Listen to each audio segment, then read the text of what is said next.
can we begin? Please. Okay, I may have to cut a little short. Okay. I'm not sure how long everybody can see me. I can't see you, but you can see me. We can see you. Yes, we can see you and hear you.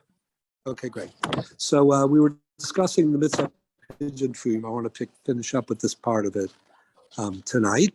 And next week, remember, we have also at 8 o'clock, right? A shear Yes. on the upcoming Kagamatzos, right? Okay. Right. So Yes. we were discussing the mitzvah rabbah. We were discussing the mitzvah rabbah of pigeon.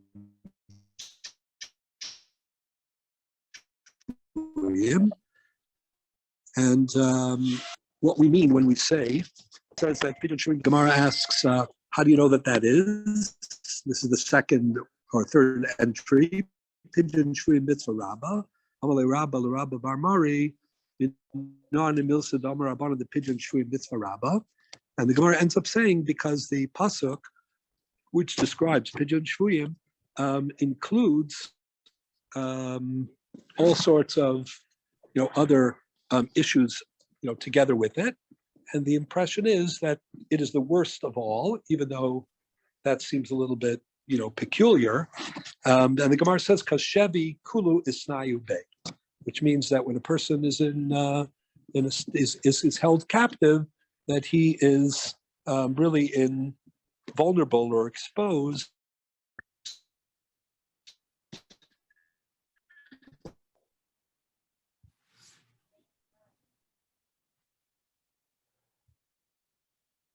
to all of the above. And as we already noted, that seems like a little bit, peculiar. We see, I just want to get our bearings, that, Rambam says in Halacha Yud, pigeon shvuyim kodem l'parnasa sadim l'ksusan. Pigeon shvuyim takes priority. Eincha mitzvah gedola pigeon shvuyim. There's no mitzvah as great as it. Shahashavui hareu bechlal hareivim atzmeim arumim be'omid b'sarkanas nefashos. He says that somebody who's in the state of shevi, who is captive, is really in the state of starvation. He's lacking clothes. He's omid b'sarkanas nefashos, etc. But malameno of mipijono reuza over al. He violates all these isurim: lo sa'ametz, lo tikbots, lo samod, lo delim bottom tiftach, etc. So the Rambam's view is very surprising. On the other hand, it's very enlightening. The Rambam is telling us that when the person loses control, when he is exposed or vulnerable to the whims of someone else, then even if he is living in a gilded cage, and at the moment he's safe, he's being well fed, he's being well clothed, maybe he's never had it so good.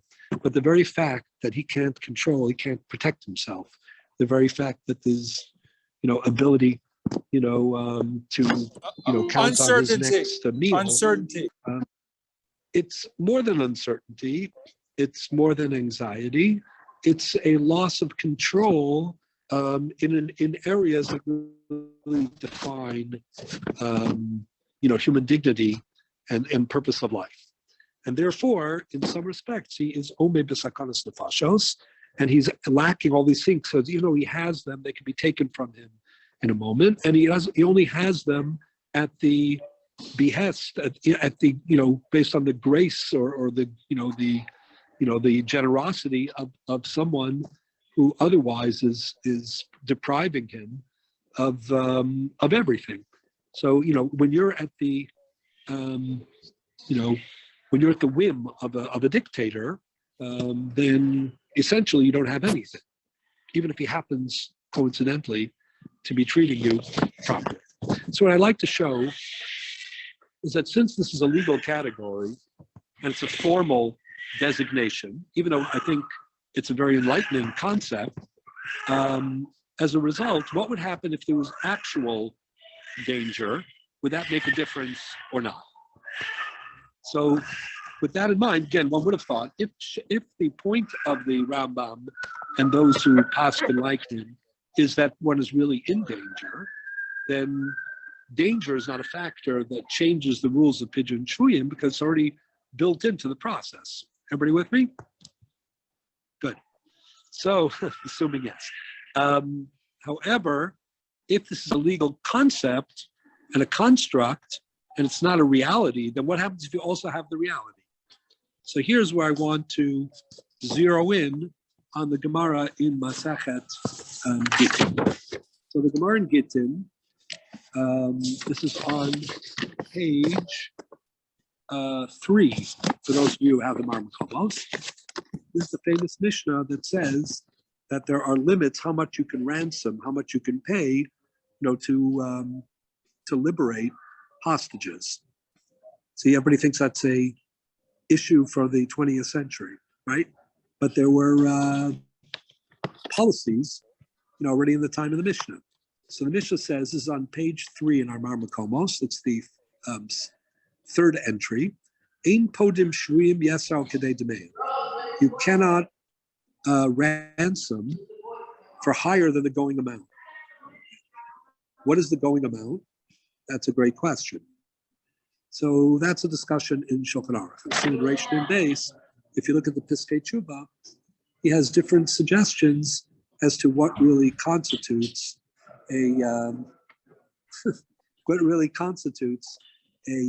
going rate for pigeon shvuyim. I'm not going to get into that now, although it's very fascinating. But you're not allowed to pay more than the going rate. Why? So the Gemara gives 2 reasons. One is mishum duchka de tzibura.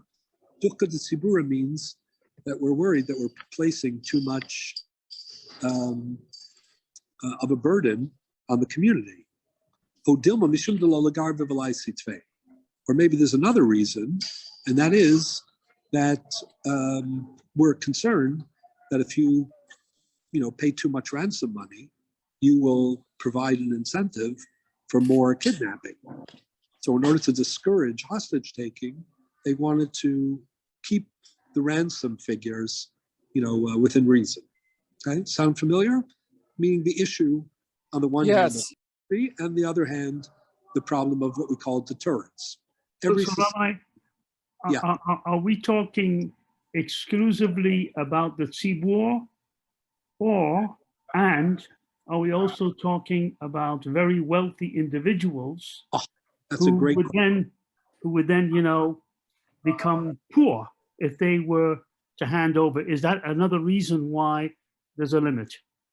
Well, actually, the next lines in the Gemara suggest the 2 reasons that are given, Duchka de Tzibura, which means the community resources, and Lo Lagar B'Valai Sitvei, encouraging hostage taking.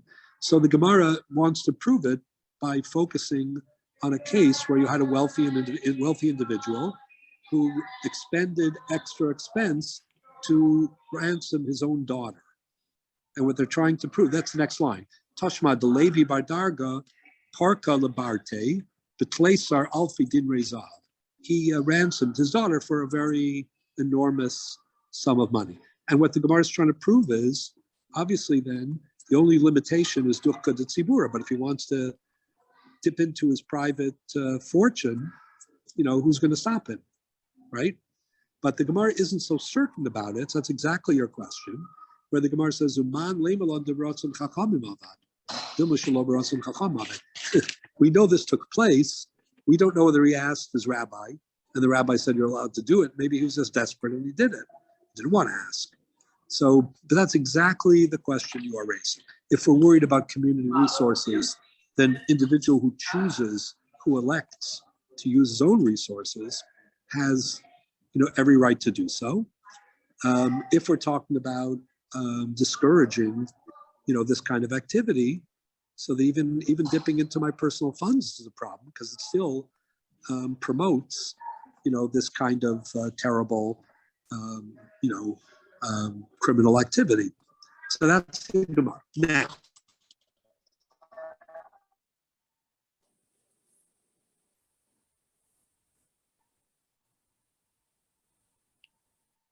one of the factors in the Bali Tosas, which fetched a very outlandish price or not, try to provide more data for this analysis.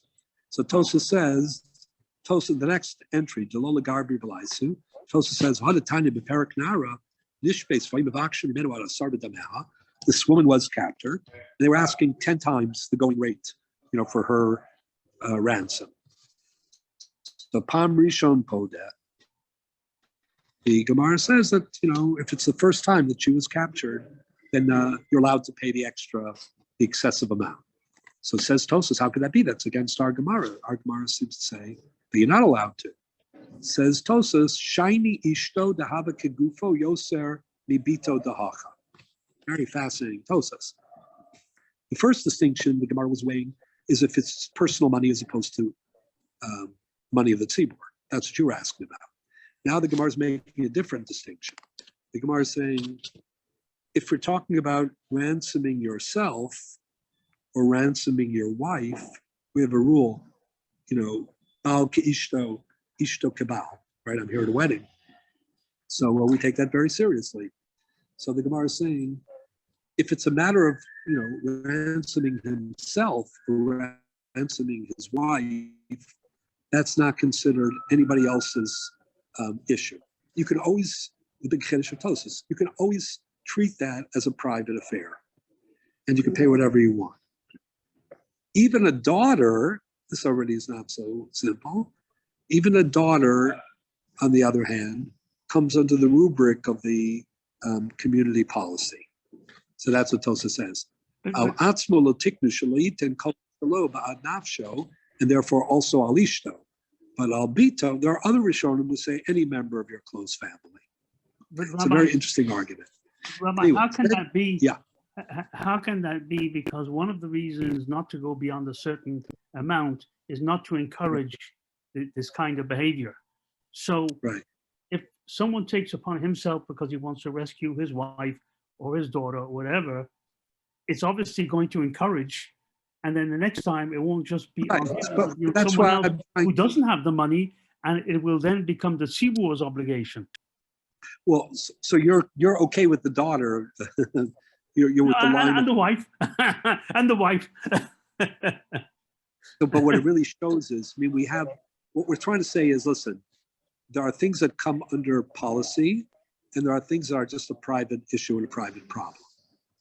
And if you're being threatened, or your extended you, which is you and your wife, or according to some Rishonim, you and your direct family, that doesn't have to come under the policy consideration, of the community. It's a very, if you ask me, I think your question is a good question, but I think it's a very fair-minded, it's not totally consistent, and it's very fair-minded perspective. So then Tosfos goes on to say that Rabbi Yeshua ben Chananya, the Parkei Lahu Tinik, there's another case in Gittin where there was a very precocious child, a very young child, Hahu Tinok b'momon harbe b'anizakin, and they redeemed this very young child, precocious child, also for way more than the going rate. How could they do that? On the basis of what? So Tosa says, Lefi shahya muflag b'chach, because this child was extraordinary, like a little Einstein or a little Rabbi Kiveger, whoever it was. But we have the story of Maram Rottenberg, who was the Gadol Adar and did not permit himself to be true. Well, there's a difference between he not permitting himself and the community, right, deciding to invest, in this future, superstar. Maram Rottenberg was a fnim b'shur. Maram Rottenberg said, "Listen, I don't want to be the cause of, the community taking this kind of a hit," and therefore he sacrificed himself. I don't know. Was it the hit? I think his concern was exactly the Gemara's concern, that they would see that they 100%. Could do it to other people. Right. According to Balei Tosfos, they could have even redeemed him excessively. The community could have. He didn't want. That's a difference. In other words, it's the exact opposite of what we just saw in Tosfos, where Tosfos says, even if it's against the policy, you have the right to treat it as a private matter if it's you or if it's your wife. The Maram Rottenberg was saying the opposite. He's saying, I could treat this, when it comes to my fate, I'm not comfortable that this should, have any implications for the community whatsoever. So out of his extra righteousness, he, went in the other direction. But that isn't the norm. He didn't have to do that. He did that out of a sense of, as I say, his own, deep concern, for the community. So if anything, it shows you how righteous the Maram Rutenberg was, but it isn't the norm at all. It's precisely because it wasn't the norm that it reflects his righteousness. Anyways, why is it that if a child is a muflag b'chachma, you would pay more for his ransom? Let me explain that also. It's not that we are, elitist about, intellectual acumen and, basically suggesting, that there's more Kedushas Yisrael for someone who's smart and accomplished, than someone who's not. That's not the point. What is the point? The point is, from a communal point of view, right, there is investing in leadership is a factor too. And when this child, obviously, who's training and cultivation, obviously could have had a huge impact or would have a huge impact on the community. So that constitutes an exception, because in the end of the day, what drives these considerations is the community's needs. And therefore, muflag b'chachma, there's a very similar discussion in the Gemara Bava Basra about taxes. Whether a Talmud Chacham who lives in a community should be exempt from, that would be a great thing, right? From paying taxes. So what's the point? The point is it's an investment in communal life. You want to attract, people whose presence and whose contribution But at the same time, you're still falling prey to the fact that you will encourage further ransoms. Well, you're weighing that against other consequences. But the point is that there's something to weigh. There's something to assess.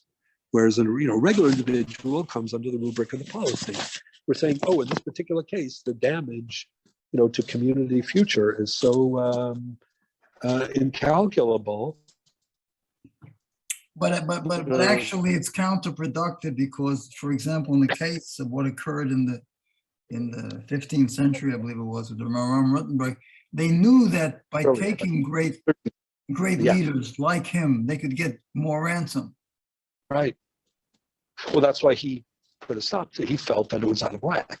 But the point is, there always has to be flexibility in applying these laws, because the circumstances, are often, determining, what's best for the community. These are doraisas. These are policies. They're important policies, and they reflect halachic values, because it endangers the other hostages and, the community. So I remember when, in the time of the Entebbe raid, which we all celebrate and think was, extraordinary. It was.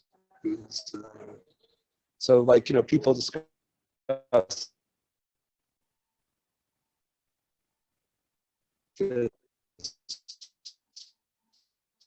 question. For almost every seat, the rules are the norm, they're the policy, all things being equal.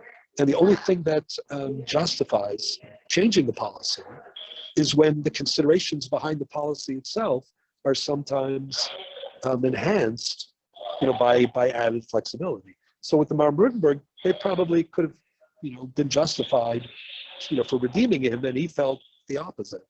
He felt like this is really going to invite problems. And in the case of this muflag, this child that the Bali Tosts are talking about, it's exactly the opposite. It's a situation where, they felt that their community was going to be, affected negatively more by allowing, this pigeon to take place, Chevy to take place, than the pigeon.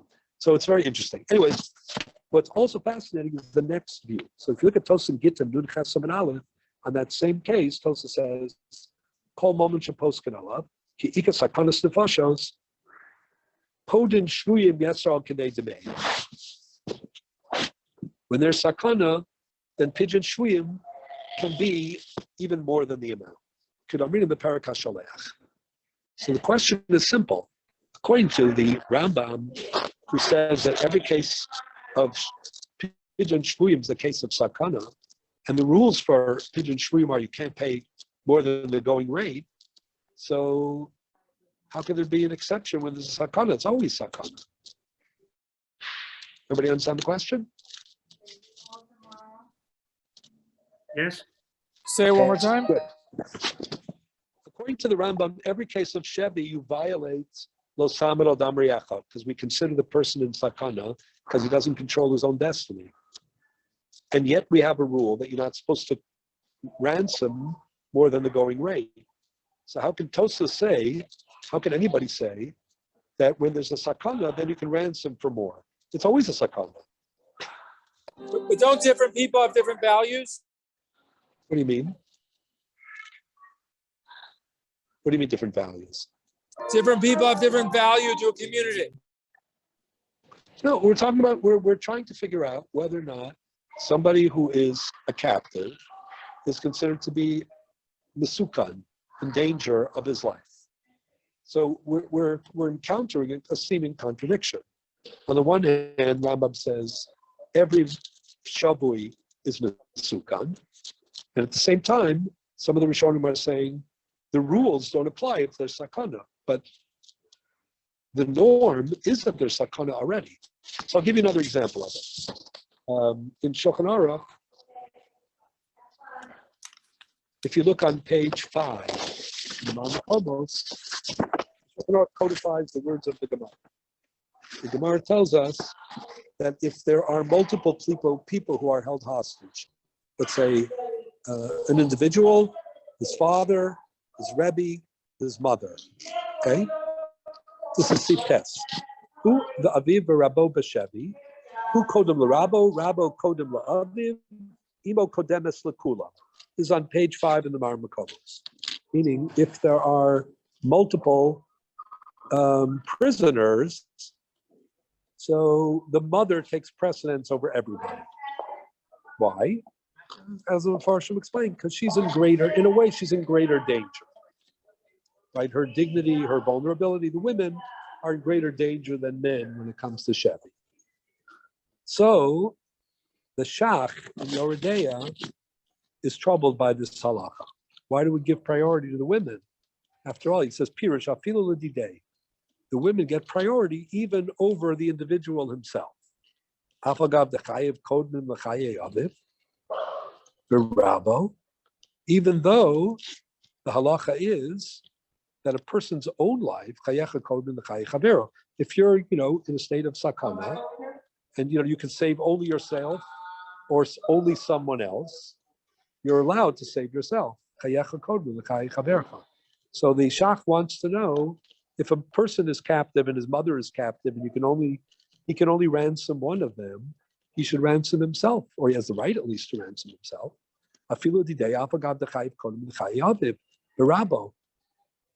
Mikol Shukain l'chaye imo, k'damin ber kamen kedushin. Afilo hachi lahotzi mi beit Shevi imo kodemes l'kulan. So why is it when it comes to captivity we give priority to the women, to the mother, even over himself? So the Shach says mishum dilma avdi ba'isura, right? I'm sorry. The reason is we're worried about what would happen to her. Says the Shach, it must be that this is a case where there's no sakana in this Shevi.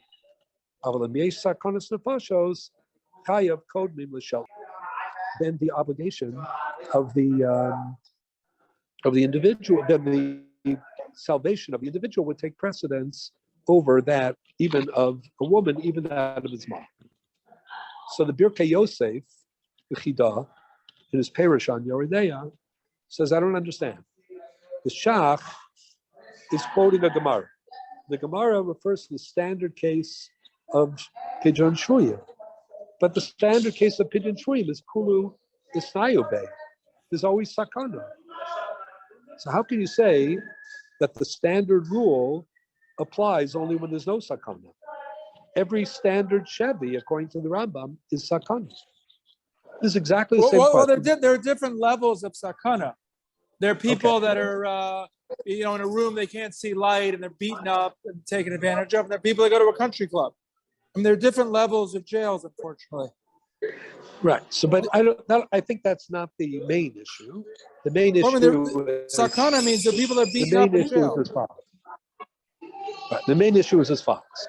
What we were saying before, which is, we don't really care how this, when we say that a person is omed b'sakanas nefashos in terms of Chevy, what we really mean is not that he has a knife at his neck or a gun, pointed at him.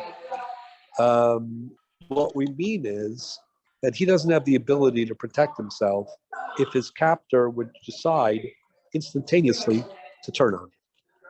Meaning, he's getting 3 meals a day, he's being clothed, everybody's making sure that he's in good health, but all that is at the whim of the captor.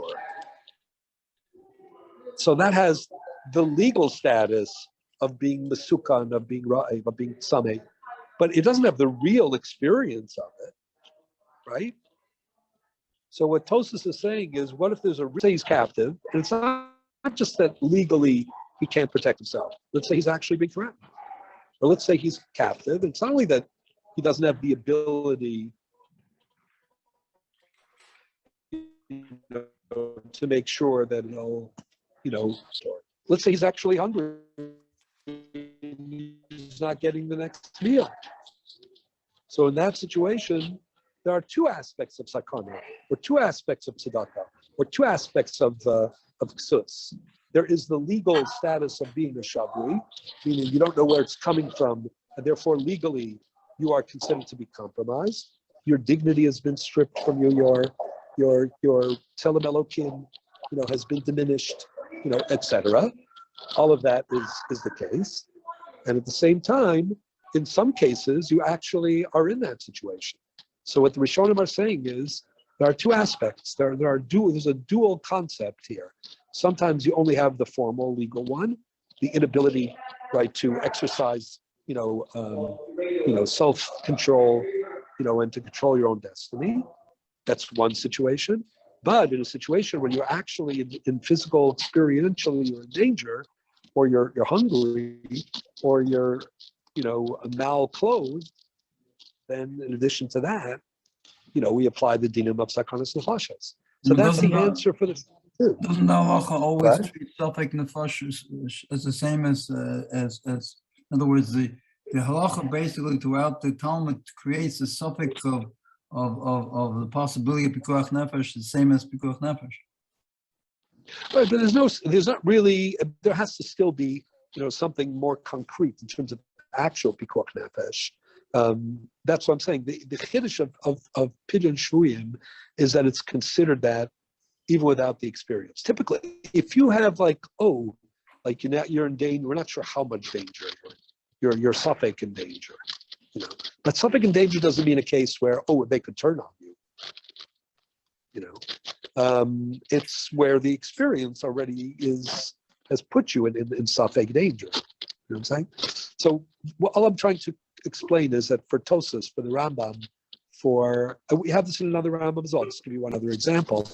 In the Rambam in Perek Ches, Silchos Mat Nesanim, Halacha Yud Gimel, the Rambam talks about an incorrigible individual who sells himself, who sells himself into slavery. We're not talking about actual captivity at the moment. He sells himself into captivity. So the Rambam says, Misha Makar Atman, this is on page 2. The first halach on page 2, for those who have Marmakomos. Misha Makar Atzmo Banav La'akum. Right, a person sells himself and his children to a non-Jew. Or Shalava Mehan, he borrowed money and he wasn't able to pay back. So they put him in prison. The Shavuosan. O Asru B'Halva Asan. Pam Rishonu Shnia Mitzvah Liftosan. The first few times, there's still a mitzvah to he's still in a very bad situation, and still there's an obligation to redeem him, to ransom him. But shlishis, if he does this 3 times, he puts himself in this situation. Ain podinos. So at that point, we don't have to knock ourselves out. He's his own worst enemy. Aval podin mesabanim lachar misa sabiyah. On the other hand, if he dies and his children are, in that dire strait because he put them there, but they're not the ones that put themselves there, so then the obligation of pidyon shvuyim would apply. But then the Rambam concludes, the im bikshuhu lahargo, but if his life is in danger, podines osam yadam afilu achar kamapamid. Even though he's the one mostly responsible for his own predicament, he's responsible for his predicament. Nonetheless, if there's a real danger, you still have to help him because of Bikuach Nefesh. So the question against it, again, is same question. Didn't the Rambam say that every single case of pidyon shvuyim is bichlal lo samen al dam yacha? That the person is considered to be in danger, and ignoring his plight is like ignoring a person who's in the sakana. So how can you say that there's a difference between if there is or isn't a sakana for his own circumstances, whether we're obligated after 3 times to redeem everyone? But the answer again is, it's one thing to say that a person is legally considered to be vulnerable and even in danger because he is being controlled by someone else, defend himself against his dignity, his free choice, and his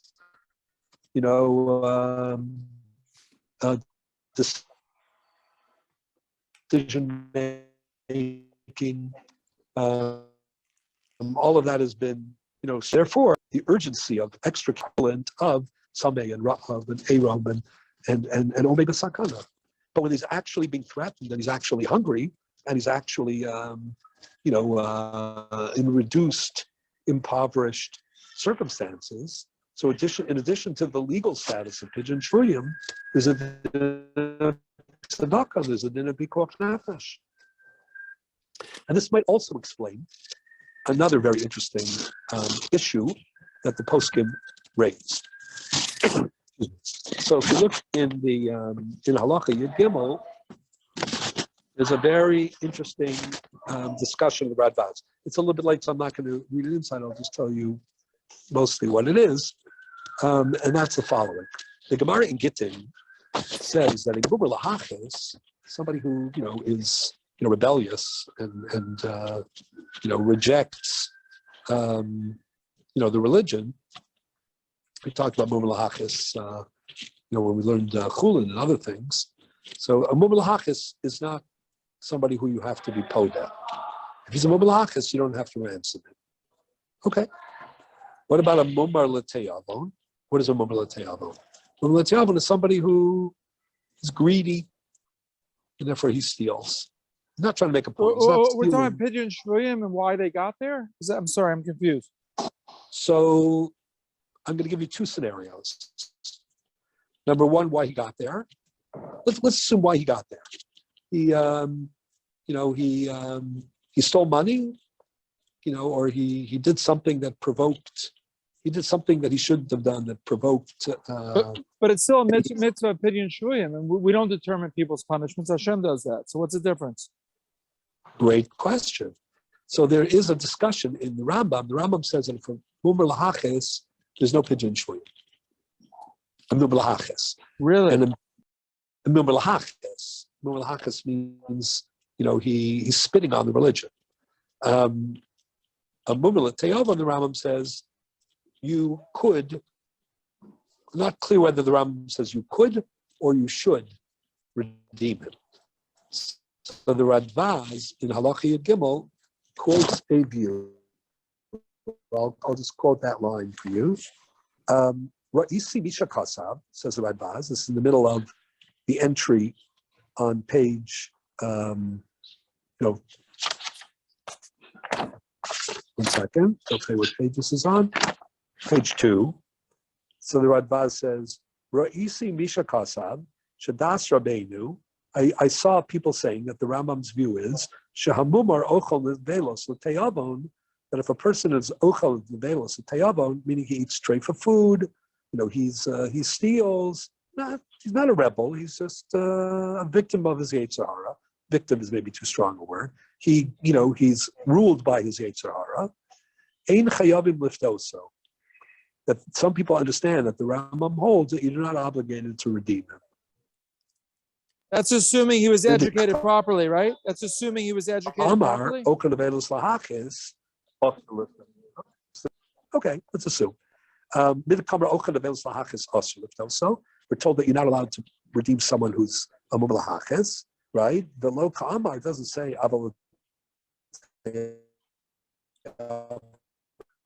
hodim. Mashma the ochalahachis asur aval teyavam lake isur. And then the Gemara tells a story that Rabbi Ami wrote Salifta. What he did was, lifnim b'shur sadim. He wasn't obligated to do it, but he did it anyway. The Radbaz ends up saying that he doesn't think this is the pshat in Rambam. He thinks that the Rambam thinks you're obligated to redeem it. But the Kesef Mishnah does seem to suggest that this is a real view. Now, how could it be? It sounds like you also were a little bit puzzled. How could it be that a ochel velos l'teyavon, that we would leave him in a state of sakana? That we would, we would, if for anybody else you're violating the Saman of Damriacha, we're violating, the mitzvahs of tzedakah, pasach tiftach, no tikpots, no ta'ametz lebavcha, and so on. And this guy who's definitely very flawed, he's not a paragon, of halachic behavior by any stretch of the imagination. But there are worse people than him, and he has full kedushas Yisrael. A mumlahachis, you could say, he's compromised his kedushas Yisrael, right? But a mumlah te'avon has full kedushas Yisrael. So how could it be that that if legally a person who's a shavui is considered a masukan, then how could you leave this mumlah? How could there be even such a discussion? But I'll tell you what I think the answer is, and it's exactly what we've been discussing, which is, what have we been saying? A shavu, there are two types of shavuis. There's a shavu who's really in danger, a terrorist, victim. He's always in danger, no question about it, right? And then there is somebody who's not really in danger. It's legally sakana because the other piece stripped you of your ability to control your own destiny. And that's part of that liberty, that free choice, that dignity is all part of, quality of life. So when you take that away from somebody, you're diminishing him. In some respects, you are, he's omed b'sakana. But it's a legal category. It's not a real experience. If it was a real experience, it might be a different matter. So what we're saying now may be that is this a problem for a mumla teyavo? Somebody who, not once, but who has a reputation, there's a pattern of his behavior, which is that he violates, because of his passions, his Yetzer Hara. When he's hungry, he goes to McDonald's. When he's, greedy, he steals some money, right? So what I might say here is, if the whole point that a shavu is considered a masukan, is considered a ra'eh, is considered a tzameh, is because we've taken away his ability to live a purposeful life, but the mumla te'avon has already given away his ability to lead a purposeful life, right? He's already a slave, not to a shavui, not as a shavui, not to a captor, but to his own demons and his own passions. So if he's really in sakana, if he's really hungry, if he's really unclothed, of course you have to help him. The din of tzedakah. If somebody's a mumla teyavon, do you violate Shabbos on his behalf when he's in a state of pikuach nefesh? Of course you do. It's not even a question, because that's real pikuach nefesh. But if we're talking about a kind of spiritual pikuach nefesh, based on the fact that you can't control your destiny, So when you have already conceded your own destiny by being a mumar l'teyavo, by having no discipline, by having no limits, then in that part of quality of life, so now somebody else took it away from you. Instead of your appetites ruling you, somebody else's whims are ruling you. So if you're actually in danger, then of course there's pikok nefesh, and of course you have to save him.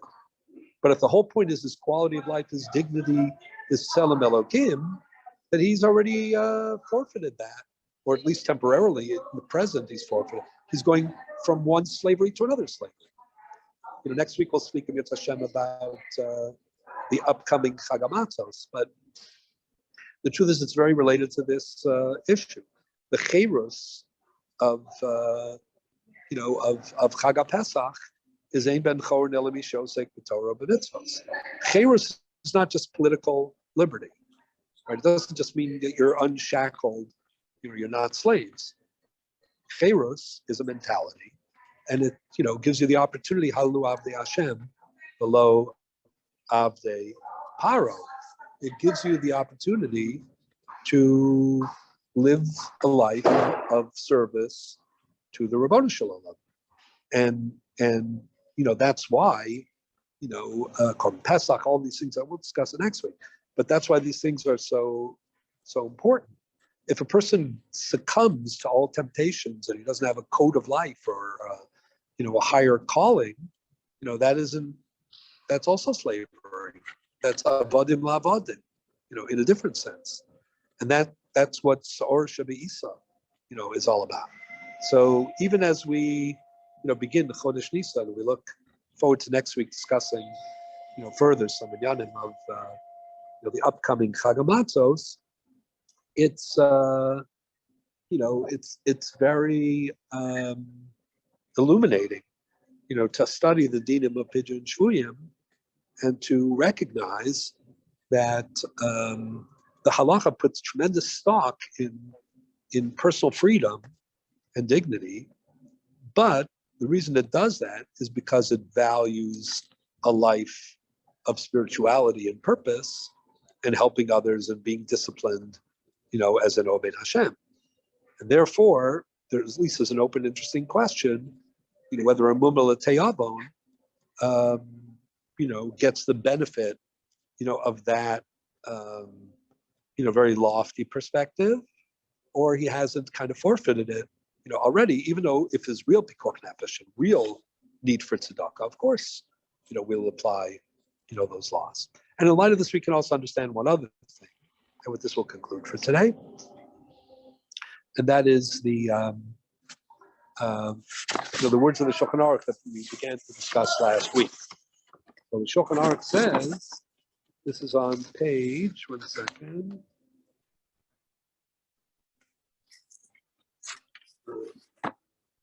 Page 3.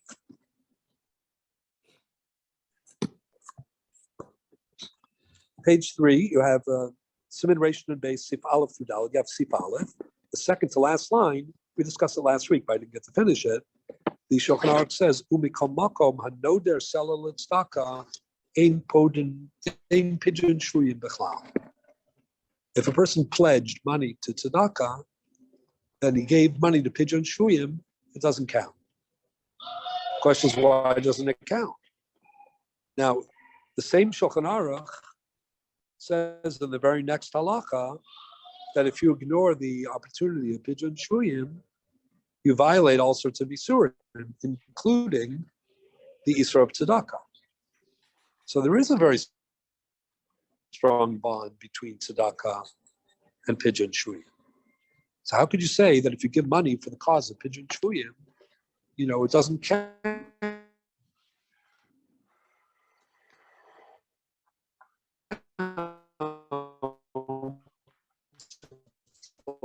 The mitzvah of tzedakah. How could that be?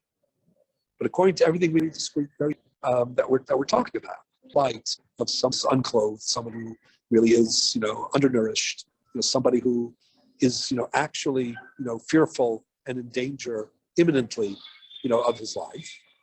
That's the regular din, And of course, if that were to be the situation in a Shabri case, then everybody would agree you fulfill the mitzvah of tzedakah when you give money, and he's able to now, eat a good meal. He's able to, to get through, with a certain level of quality of life and dignity. But that's not typically what Pidyon Shvuyim is about. The chiddush of Pidyon Shvuyim is that you could be living in a gilded cage. You can have everything you need. You can be, not in any imminent danger. And legally and formally, al pidin, that's still considered to be sakana, ra'ev, aron, sameh, because of your absence, the lack of control. That lack of control, that lack of bechira, that lack of the ability, in other words, to choose a purposeful life, that's what triggers all these isurim. So if that's all that's happening and you're living in a gilded cage and you get him out of that, that's great. That's a mitzvah rabbah. According to the Rambam, ein lecha mitzvah gedola k'pidyon shvuyim, ein lecha mitzvah rabbah k'pidyon shvuyim. All that is true. However, it's not a mitzvah of tzedakah, in the other way. If you were no dola tzedakah, that's not what you meant. What you meant was the experiential tzedakah, the one where, he doesn't have enough to get through the day. So that is, if you look at the totality of the dinim of Pidyon Shvuyim, we can really appreciate this dimension. And as I say, it works very beautifully with the notion of Abdus, the power of Mitzrayim, and what was the problem of Abdus, but also what is the nature of Cherus. Hopefully, we'll pick up with that next week. So I'm going to run off. If there are any questions before I go. Thank you, Rabbi. All right, Mazel Tov. Thank you. Okay, and next week, 8:00. 8:00. Looking forward to it. Good night, everyone. Thank you. Good night. Good night, Henry. Good night. Thank you all.